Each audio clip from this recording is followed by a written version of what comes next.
WMHC, the network of the Westport Museum for History and Culture, in partnership with CT Bites, presents the History Happy Hour, part of Westport Museum's Historic Foodways programming, in support of the hard-hit Connecticut restaurant industry. This series offers you history you can drink to via the talents of Connecticut's best bartenders and mixologists. Please support their establishments. Today's cocktail is the Sherry Flip, bartender Craig Ventrice's take on a classic 18th century tavern drink. In 18th and 19th century America, taverns provided drinks, meals, and even lodging. A place where men met, socialized, and did business, taverns could be rough and ready watering holes or high-end establishments.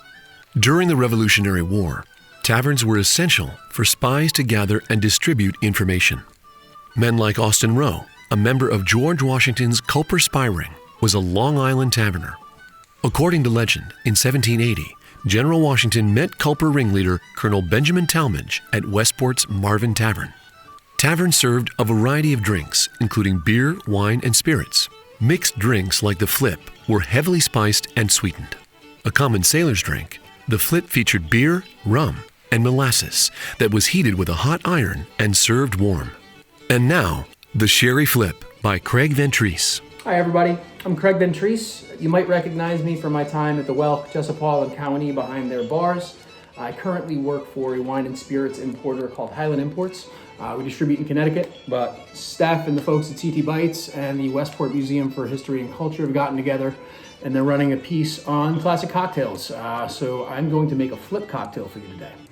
It's an interesting category of cocktails. The history goes back as early as the late 1700s. Sailors would drink some combination of beer, rum, molasses, a whole egg, and then heated, either with a hot iron or on a stovetop to get the egg to froth.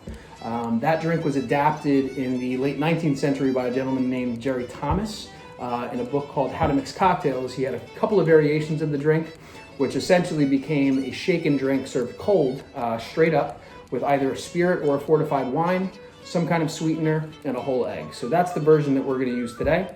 I'm making Jerry Thomas's version of a sherry flip, which calls for an Oloroso sherry. I'm using Bodega Lustau's East India Solera sherry, which is a mildly sweeter version of an Oloroso. Typically, you would want a dry Oloroso.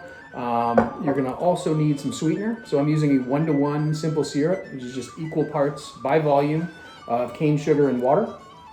I'm using a whole egg, just a whole chicken egg. You heard me right, it's a whole egg. You're gonna need some ice. You're going to need glassware. I like small coupettes when I'm serving flips or frothy drinks. So I'm doing one serving in the shaker, but I'm gonna split it into 2 glasses just in case you wanna drink it with a friend. You're gonna need a whole clove of nutmeg and a microplane to grate that over the top for garnish. You're gonna need a jigger or some kind of measuring tool that goes down to the 1/2 ounce.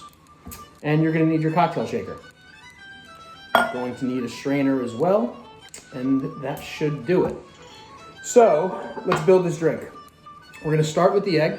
When I make cocktails with egg whites or whole eggs, I will always start with the egg. A couple reasons for that. If you break some shell into the shaker, or if you're using just the egg white and you get a little yolk in the shaker, it allows you to dump it if you make a mistake without wasting any booze, which is important, especially these days. So the whole egg is in the shaker. We're going to do a 1/2 ounce of the simple syrup that I mentioned earlier. So a 1/2 ounce of the simple syrup. And then the last ingredient in this 3-ingredient drink is the sherry. So we are going to do 2 full ounces of this East India Solera Oloroso sherry. So just to recap, we've got a whole egg. We've got 1/2 ounce of simple syrup, 2 ounces of sherry. Now comes the fun part. This drink, because of the egg, we're gonna wanna really froth and whip that egg to incorporate it. You don't want whole pieces of yolk or egg white in your drink floating around. One thing that's very important with dry shaking cocktails, which is what we're about to do, make sure your shaker is sealed. If you don't, it will explode as you're adding air into the shaker as you shake it and whip this egg into a meringue. So you don't want it to explode and wear egg white all over you or egg yolk all over you. It doesn't smell great. What I would teach my bartenders is to make sure that the opening in the shaker is facing you. However, if you have house guests that you don't particularly like, you could face it right at them just in case there is a mistake. It's not on you. That said, we're going to shake this with no ice in the shaker for about 30 seconds, very vigorously to froth this drink up. So Notice that short kind of circular motion.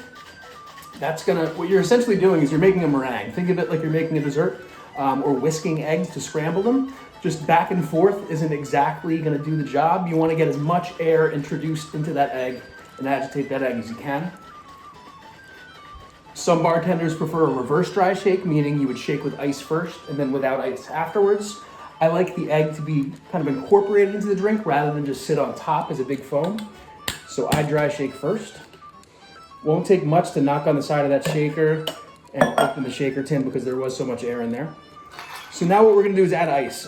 Typically when I'm making a shake and drink, I would fill the shaker tin with ice just because I wanna get it cold fast without diluting the drink too much. Just a few cubes for a full egg drink is gonna be what you want. All you really wanna do is chill it down. Because this is a low ABV cocktail with sherry, we're not gonna want all that dilution because it's already a pretty light drink.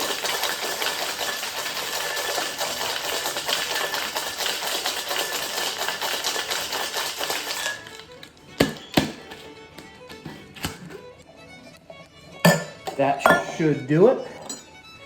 Let's go ahead and get our glassware and strain this puppy in. See that beautiful texture, really creamy, kind of silky and velvety. Heavily incorporated, almost kind of like a custard at first. What you'll see is over time, this drink will start to separate and that foam cocktail will definitely rise to the top. Grate a little nutmeg for garnish. Mainly for aroma. If you don't have nutmeg handy, you could use cinnamon as well. But this drink will be nice, rich, creamy, sweet for a nice little after dinner treat. And that's the Flip cocktail. Thanks. Thanks for joining us for this week's episode of the History Happy Hour, where you can raise a glass to the past. For these recipes, music, and more, visit virtualhistorywestport.org. Join us next time when we highlight the Old Fashioned, a 200-year-old cocktail made popular in the 1960s.